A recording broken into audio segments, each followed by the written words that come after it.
Boa noite a todos. Estamos aqui mais uma vez para estudar o livro Pão Nosso de Emmanuel.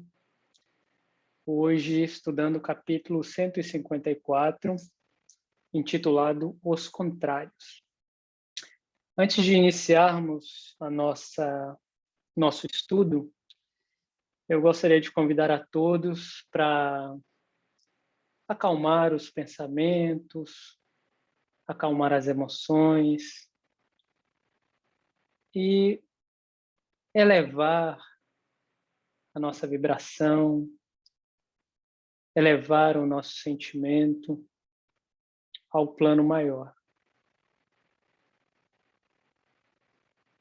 Que possamos nos harmonizar com os irmãos que nos cercam nesse momento, com os irmãos espirituais que vão chegando para acompanhar o nosso estudo.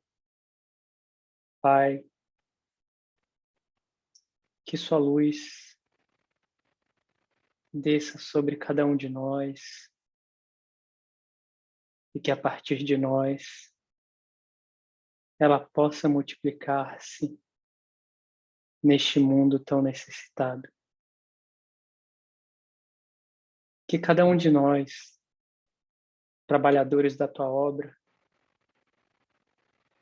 possamos nesse momento ser envolvidos em vibrações de compreensão, de amor, de paz, para que as palavras de Emmanuel, para que o estudo dessa noite e as intuições dos nossos amigos possam chegar mais facilmente às nossas mentes e possam construir morada em nossos corações. Que assim possamos ser pequena parte na edificação de tua obra. Que assim seja. Então, como eu disse, hoje estamos estudando o capítulo 154, intitulado Os Contrários, e vamos ler o texto de Emmanuel. Então, em seu texto, Emmanuel desenvolve um trecho do livro Romanos, do apóstolo dos gentios Paulo, e Paulo diz o seguinte: que diremos, pois, à vista destas coisas? Se Deus é por nós, quem será contra nós? E Emmanuel desenvolve o seguinte raciocínio sobre este texto, sobre esta passagem. A interrogação de Paulo ainda representa precioso tema para a comunidade evangélica dos dias que correm. Perante nosso esforço, desdobra-se campo imenso, onde o Mestre nos aguarda a colaboração resoluta. Muitas vezes, contudo, grande número de companheiros prefere abandonar a construção para disputar com malfeitores do caminho. Elementos adversos nos cercam em toda parte. Obstáculos inesperados se desenham ante nossos olhos aflitos. Velhos amigos deixam-nos a sós. Situações favoráveis até ontem são metamorfoseadas em hostilidades cruéis. Enormes fileiras de operários fogem ao perigo, temendo a borrasca e esquecendo o testemunho. Entretanto, não fomos situados na obra a fim de nos rendermos ao pânico. Nem o Mestre nos enviou ao trabalho com o objetivo de confundir-nos através de experiências dos círculos exteriores. Fomos chamados a construir. Naturalmente, devemos contar com as 1000 eventualidades de cada dia, suscetíveis de nascer das forças contrárias, dificultando-nos a edificação. Nosso dia de luta será assediado pela perturbação e pela fadiga. Isto é inevitável num mundo que tudo espera do cristão genuíno. Em razão de semelhante imperativo, entre as ameaças e incompreensões da senda, cabe-nos indagar, bem-humorados, a maneira do apóstolo dos gentios. Se Deus é por nós, quem será contra nós? Eu achei esse texto muito interessante e destaquei alguns trechos deste texto para que realizássemos o estudo desta noite. Então, o primeiro trecho que eu destaquei foi este trecho que eu achei bastante interessante. Contudo, grande número de companheiros prefere abandonar a construção para disputar com malfeitores do caminho. Obviamente, a palavra malfeitores não indica um grupo de bandoleiros, um grupo de pessoas sem lei, mas sim um grupo de pessoas que não estão interessadas na edificação espiritual. Eu achei esse trecho bastante interessante, porque me recordou de um dos maiores desafios que todos nós enfrentamos quando nos voluntariamos para entrar na vida intrafísica, para iniciar o nosso processo encarnatório. E um dos grandes desafios, que pode ser considerado também uma bênção, é o esquecimento. O esquecimento que nos permite, muitas vezes, nos reconciliarmos com antigos inimigos das lutas intrafísicas, das lutas encarnatórias. O esquecimento que nos permite, por muitas vezes, reiniciarmos tarefas em que falhamos muitas vezes miseravelmente no passado, destituídos da culpa que carregamos. O esquecimento que nos permite reconstruir, reiniciar, mas que ao mesmo tempo nos faz esquecermos dos nossos compromissos assumidos, que representam um desafio, porque não sabemos ao certo o que devemos realizar nesta vida. E qual, como cegos que vão tateando no escuro, tentamos descobrir o nosso objetivo neste mundo. E perdidos nesta coisa que nos circunda, neste esquecimento, muitas vezes vamos sendo alienados pelos processos sociais, pela sociedade, porque se nós não definirmos quais são os nossos valores, alguém os definirá por nós. Acharemos quem nos diga o que é sucesso, acharemos quem nos diga o que é felicidade, acharemos quem nos conduza se não soubermos nos conduzir. E neste mundo intrafísico, acharemos aqueles que nos dirão: bem-sucedido é somente aquele que fez uma faculdade, que ganhou uma determinada quantia financeira, aquele que alcançou determinadas posições no mundo.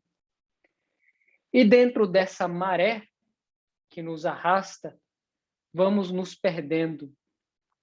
E é assim que Emmanuel coloca, grande número de companheiros prefere abandonar a construção.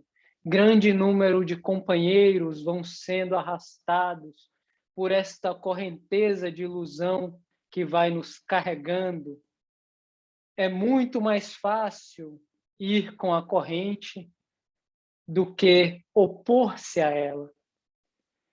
Quem dentre nós não sentiu-se em um determinado momento incomodado ao ser questionado: você possui uma religião?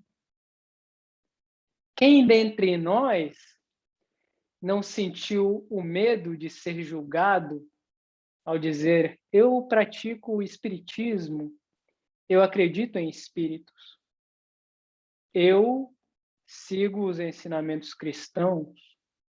Porque dentro deste mundo, onde o valor é a competição, ser cristão representa um grande desafio. Ser cristão representa ir de encontro aos valores que o mundo nos apresenta, aos valores que a sociedade tem em grande estima. Quando Jesus pergunta ao rico, que lhe diz: eu pratico bem, eu sigo todos os mandamentos, eu cumpro toda a lei, o que mais me falta fazer? E Jesus lhe diz: dê tudo o que você tem aos pobres e me siga. E aquele homem, apegado aos seus bens, pensando naquilo que tinha construído dentro do mundo material, cabisbaixo, se entristece e anda em direção oposta à direção do Mestre. E Jesus diz: é mais fácil um camelo passar pelo buraco de uma agulha do que um rico entrar no reino dos céus. E Jesus, obviamente, não falava das riquezas, falava do apego às riquezas. Falava do apego às coisas que o mundo material nos apresenta. E quando vamos caminhando na direção oposta dessas coisas, surgem desafios, obstáculos em nosso caminho. E aqui Emmanuel nos diz: elementos adversos nos cercam em toda parte, porque aquele que caminha, aquele que nada contra a corrente, deve fazer esforço maior, vai chocar-se com os valores que o mundo lhe apresenta, vai incomodar,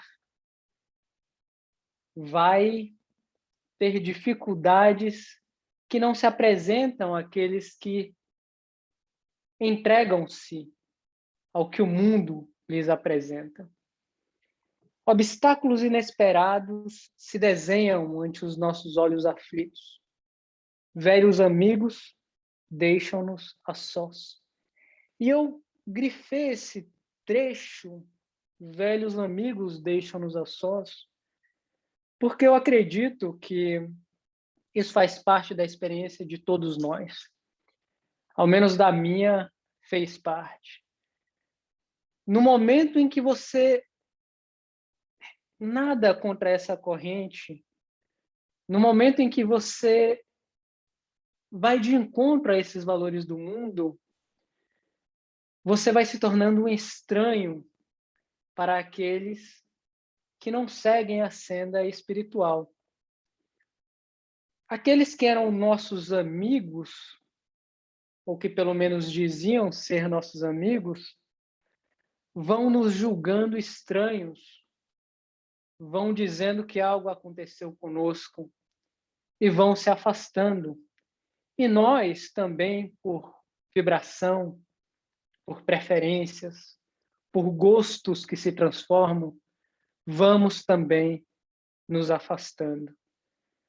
Portanto, a senda espiritual, pelo menos na minha experiência, apresenta uma característica que é você andar ou caminhar cada vez mais solitariamente. E isso é um dos grandes desafios. Jesus encantou multidões mas só conseguiu encontrar nesse mundo 12 amigos. 12 amigos que foram capazes de compreendê-lo e seguir, de fato, os seus ensinamentos. Conhecido por muitos, mas teve apenas 12 amigos que se harmonizaram dentro da sua vibração, ou pelo menos tentaram harmonizar-se. Então, Emmanuel nos diz, naturalmente devemos contar com as 1000 eventualidades de cada dia. Cada dia apresentará diferentes desafios àquele que tenta elevar-se acima de si mesmo, suscetíveis de nascer das forças contrárias, dificultando-nos a edificação. Nosso dia de luta será assediado pela perturbação e pela fadiga, isto é, inevitável. Eu acho interessante, isso me recordou do Chico Xavier. Tem uma passagem do Chico Xavier que ele estava muito triste porque ele se sentia sozinho, ele não tinha uma companheira com quem dividir a vida. E ele começou a entrar num processo de tristeza, né? E a vibração dele começou a baixar. E segundo essa história, o próprio Emmanuel chegou para o Chico e disse: olha, Chico, é melhor você melhorar a sua vibração, porque você está perdendo contato com a gente. E aqui não tem colher de chá para ninguém. Não vai ter colher de chá para você. Se você baixar a sua vibração, você vai ser assediado. Então é importante que a gente, nós que somos menores, muito menores do que o Chico, compreendamos que se não tem colher de chá para o Chico, se não tem colher de chá para Jesus, que também foi assediado nesse mundo, não tem colher de chá para nós. Então é importante que a gente se lembre disso, para que a gente não desista no meio do caminho. É importante que a gente saiba que devemos continuar e que nós vamos nos cansar nesse processo. Porque nós, provavelmente, eu tenho quase certeza disso, estamos praticando o mal há muito mais tempo do que o bem. Então, somos muito mais profissionais para cair em tentação do que para lutar contra ela. De modo que lutar contra a tentação vai nos cansar mais. Os nossos músculos para lutar contra a tentação estão menos treinados do que os nossos músculos para cair em tentação.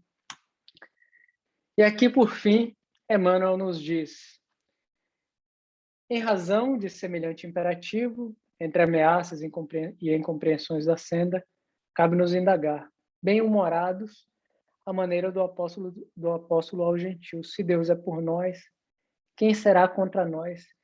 Eu gosto dessa frase, mas eu acho que tem uma coisa interessante nela. Muitas pessoas utilizaram essa frase como um indulto para a temeridade, como quem diz: se Deus é por mim, eu posso enfrentar o mundo de peito aberto. Eu não enxergo dessa forma. Eu enxergo que devemos respeitar o mundo e as suas características. Seremos desafiados a todo um momento. Mas se Deus é por nós, quem será contra nós? Diz que existem forças interessadas em nossa melhoria. Existe uma força que nos impulsiona em direção ao progresso e que nos auxiliará nas nossas lutas diárias. Então, se Deus é por nós, quem será contra nós? Nos indica que essas forças estão operando para que o nosso progresso se realize. Era isso que eu tinha a dizer hoje. Vamos ao nosso passe virtual. Então, vou pedindo a todos que fechem seus olhos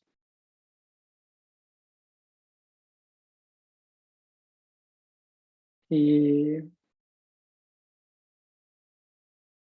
vamos nos harmonizando com os irmãos espirituais que nos cercam nesse momento. Vamos entrando na sua faixa de vibração,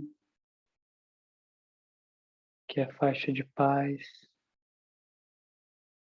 de harmonia, de amor.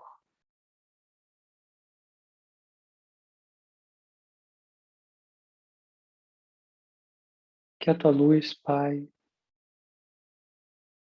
desça sobre nossos lares, nos iluminando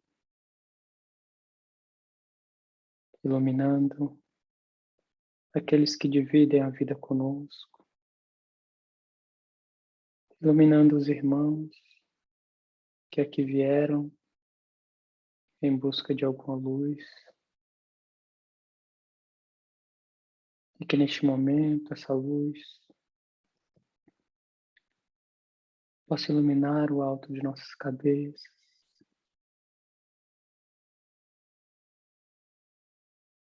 e que ela vá descendo pelo nosso corpo espiritual, nos limpando, eliminando as energias das lutas diárias, que as mãos invisíveis dos nossos irmãos espirituais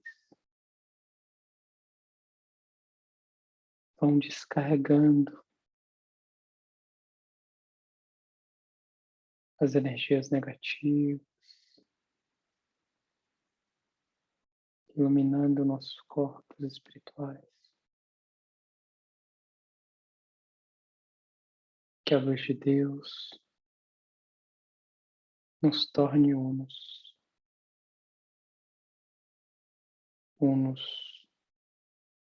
com os nossos irmãos e unos com a vida em todos os planos da existência.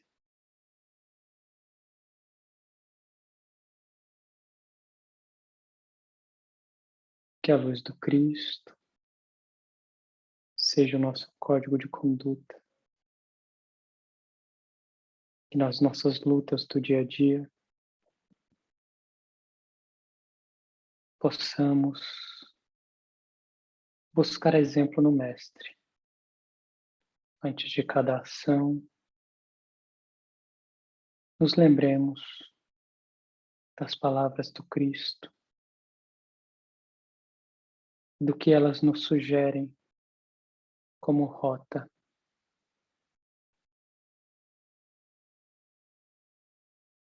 Que fiquemos com esta luz neste momento, que as águas possam ser fluidificadas e que guardemos a paz deste momento em nossos corações. Que Deus abençoe a todos. Assim seja.